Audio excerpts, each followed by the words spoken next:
Kaning iyang gipanulti na Romano Katoliko gitukod ni Kristo. Kaya time ha, 10 minutes ba ni?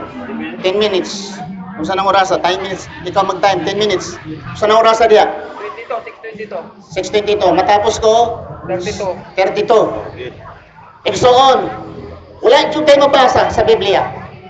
Nga Romano, Katoliko, si Maria, si Juan Bautista, si Jose, even the disciples of Jesus Christ, wala tayo mabasa nga sila Romano Katoliko. Kanus aman ng gawas ang Romano Katoliko?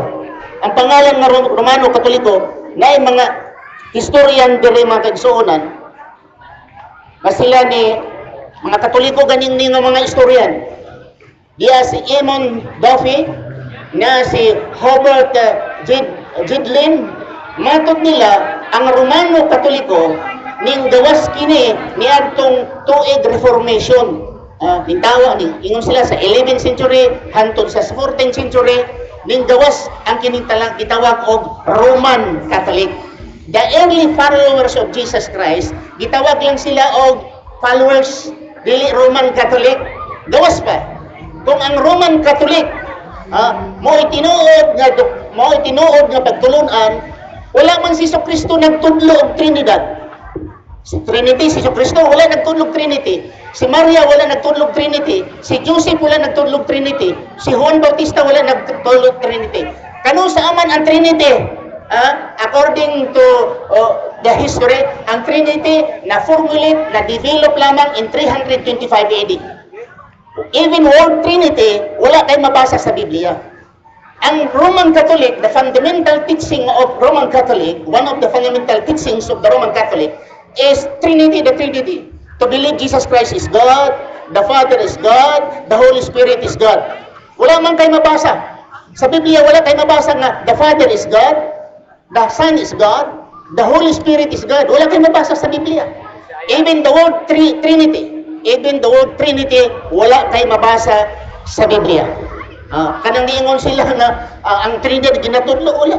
So mga kaigsuonan, walay propeta di ka ni Adan, hantod ni Abraham, hantod ni Jesucristo, kay Moses, kay Muhammad, walay nagtudlo og Trinity. Pero karon ang mga Roman Catholic, ipadako nilang ang ilang Trinidad.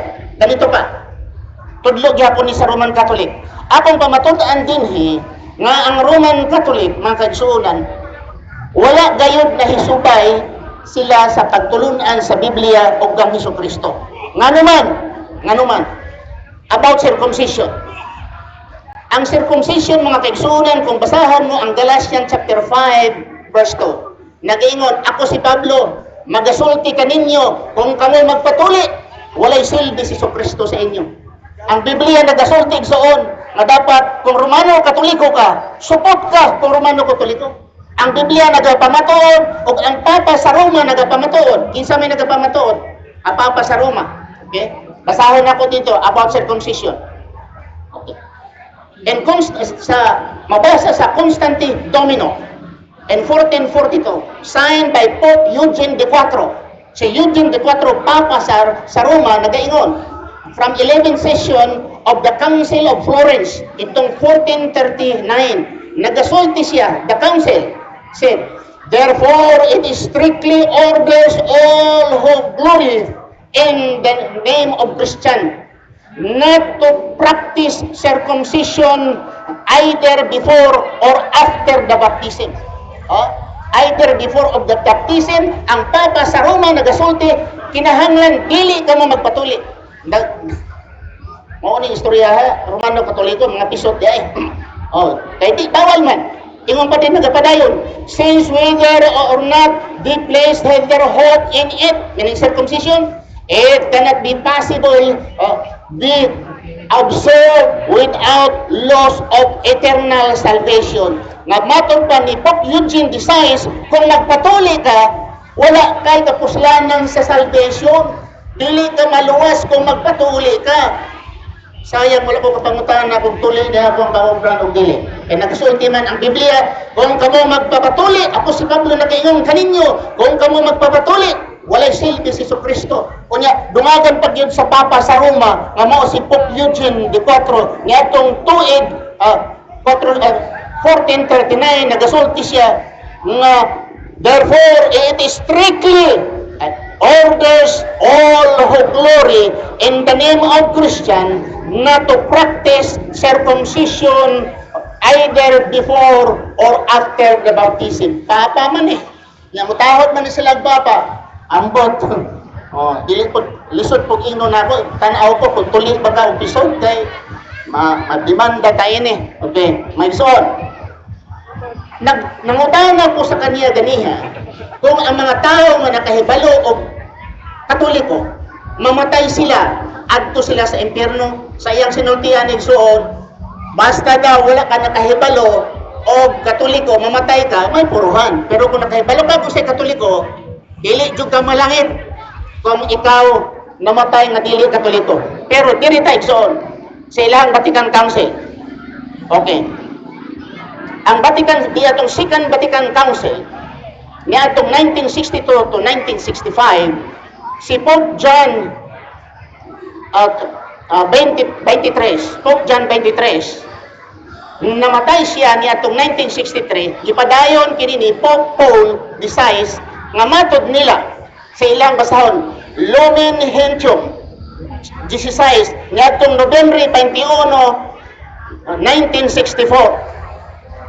I will quote, but the plan of salvation also includes those who acknowledge the Creator in the first place, among whom are the Muslims. May salvation daw. Ang Papa sa Roma nagasulti na ang mga Muslim dunay kaluwasan. Okay? Those who profess to hold and hold the faith of Abraham and together with us, the one merciful God, mankind's judge of the last day. The church has also high regard for the Muslims. They worship God who is one living and subsistent, merciful and almighty, the creator of heaven and earth. Therefore, we have the high regard, admiration to the Muslim. And the Muslim has salvation. May salvation man dahil mga Muslim. Hindi na natin magdebate kay maluwas man dahil mga Muslim. Matod sa mga pare, matod sa mga nagkadugang pa dito. Aduna pa. Ilang minuto? Pila pa ka minuto. Saan oras na? Last 2 minutes. Si Pope Paul XVI sa Ecclesiastes diatong August 6, 1964. Matod niya si Pope Paul XVI. Then we refer to the adorers of God according to the conception of the monotheism. The Muslim religion especially deserving of our admiration for all that is true and good in the worship of God. Admiration man. Kunya ang Muslim doon na po yung salvation. Kunya wala man siya nag-ingon na kung mamatay mo, dili mo Roman Catholic, wala mo'y paraiso. Naaman da'y paraiso. Naaman da'y kaluwasan, maskin dili ikaw Romano Katoliko, matod sa Papa sa Roma. So, din lang kung magtapos ng igsoon. Pangutahan na ka, 5 ka pangutahan na sa, ha? 5 o 6 pangutahan na.